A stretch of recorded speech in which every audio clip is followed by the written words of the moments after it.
Okay, hi and welcome. This is the notes on solving absolute value inequalities. Last time we met, yesterday in class, we did equalities. So inequalities adds another little twist to the mix. We're going to keep the same concept that we did yesterday, except for add in the inequality part, which is going to remind us of two main terms, which is going to be and or. Okay, if you remember the difference between those, great, that's where we're going to begin. We're actually not going to begin at the top of the notes here. We're going to get right down to the basics. So if I can get this to acknowledge, there we go. So we're going to get right down here to the basics. Okay, so video notes right up at the top. So we're going to go ahead and check how to solve these algebraically. So here's the example we're going to work with. Okay, I got the absolute value of 1 minus 2x is less than 9. Okay, and again, without going in through the whole concept, which we'll do in class, we're going to look at two different versions. One with a less than sign and one with a greater than sign, because it makes a huge difference. Not huge, but a difference. What we like to say is less than. Okay, and it's telling you that it's an and compound inequality, which is one that we can write as a single compound inequality. Okay, if you notice, and that's a less than sign, remember the pointy side is at the left. If it opens to the left, or the open side is to the left, we call that great or. Again, reminding you that it's an or inequality. This one we have to write as separate two inequalities with the word or in the middle. So we will get two separate inequalities with or in the middle, something we weren't so good at on the quiz. So without any further ado, let's take a quick look at what we did yesterday. So yesterday, we would have had an absolute value, something that looks like this here, x plus 2, the absolute value of it, equals 4. And we learned to be able to unlock this absolute value, to be able to get to this x value that we want to solve for, we had to write two separate inequalities. One negative version of it, one positive version of it. And you can see that I took whatever was in the absolute value, and I wrote it here, x plus 2, with a negative sign, still equal to 4. And I took it and I wrote it as a positive. Well, since there's nothing multiplied, no parentheses. And we would have solved and found the two different x coordinates that work for those inequalities, or our solutions. That process is still exactly the same. The only difference is we have to deal with this less than and or sign. So we know that in an equality, we get points for solutions.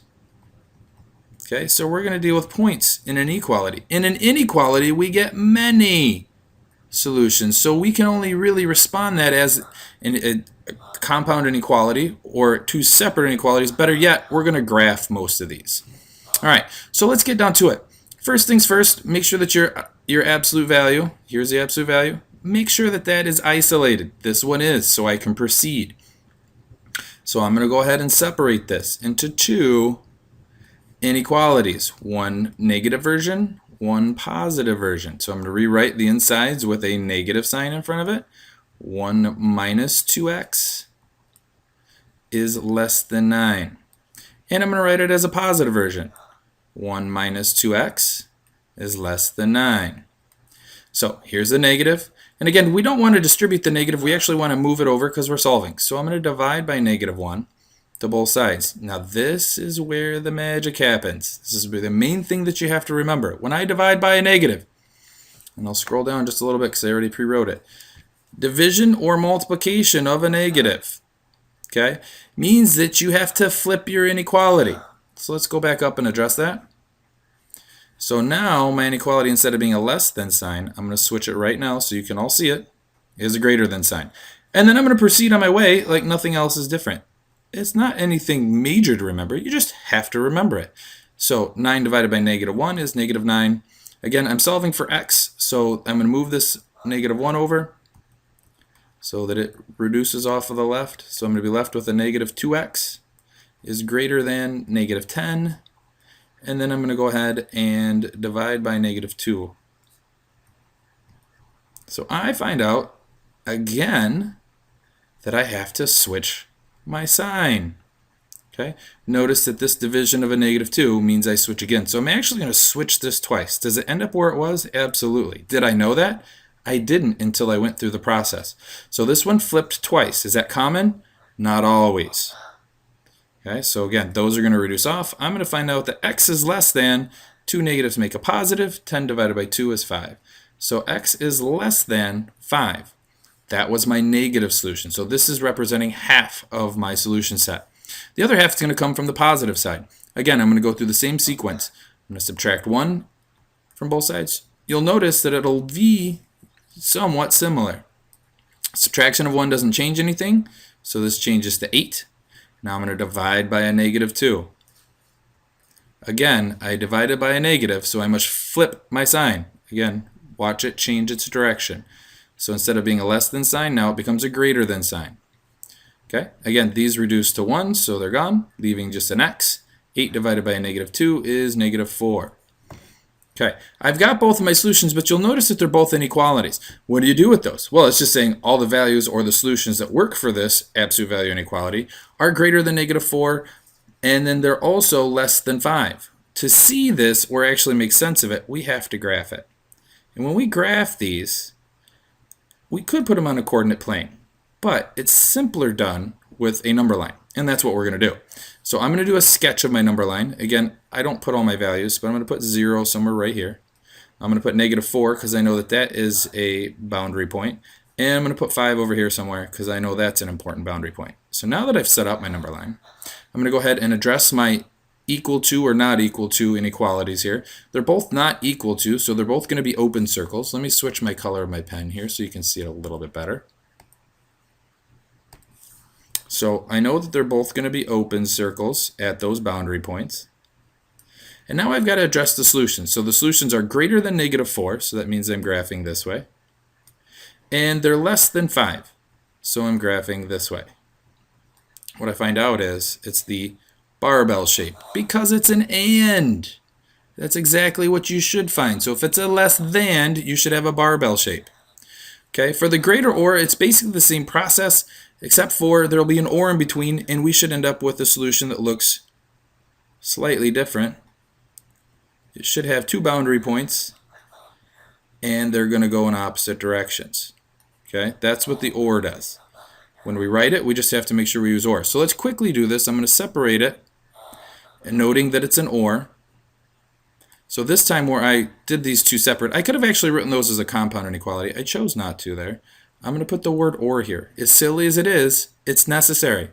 So here's my negative version, here's my positive version. I'm going to go through this one rather quickly. So 1 minus 2x, make it negative,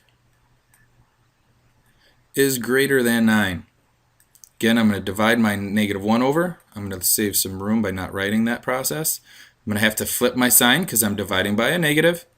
So my sign flips and this becomes negative 9. I'm going to subtract my 1 over. Again, trying to go quickly here. So I get negative 2x is less than negative 10. And now I'm going to divide by a negative 2. Again, switching my sign because I divided by a negative, I find out that x is greater than positive 5. Okay, let's do the positive version of that. 1 minus 2x is greater than 9. I'm going to subtract my 1 from both sides, so I get negative 2x is greater than 8. I'm going to divide by negative 2. Again, the division tells me to flip my sign. So I flip my sign, I find out that x is less than negative 4. So if I go down and put these boundary points on here, I know 0 is somewhere in the middle. My solutions are greater than 5. Well, here's 5. And again, my solutions are greater than. And my solutions are less than negative 4. Here's negative 4. So I pre-drew it because I knew it was an or. And all I had to do was slap those boundary points in. Okay. So that's the basics. Let me check my time. I'm at 9 minutes. I'm going to call it a day, but I will leave up this last example for you to look over as one more to kind of get an idea with. It's pretty much the same as the last two, but you can go through it. Again, key points here is identify your inequality. Make sure that you know if it's a greater or, and you have to write the word or, like this one is, or if it's a less than, and it's an and, you can write it as a single inequality. Make sure that you separate then your inequality, your absolute value, into a positive and negative, and then solve for both. You should end up with either a barbell-shaped solution graph or a anti-barbell, the opposite barbell, whatever you would like to call it. If it's a greater or, or a less than. All right, there's the notes. We'll go over this again quickly in class, spend a little time investigating a little bit more, but there you go. We'll see you then.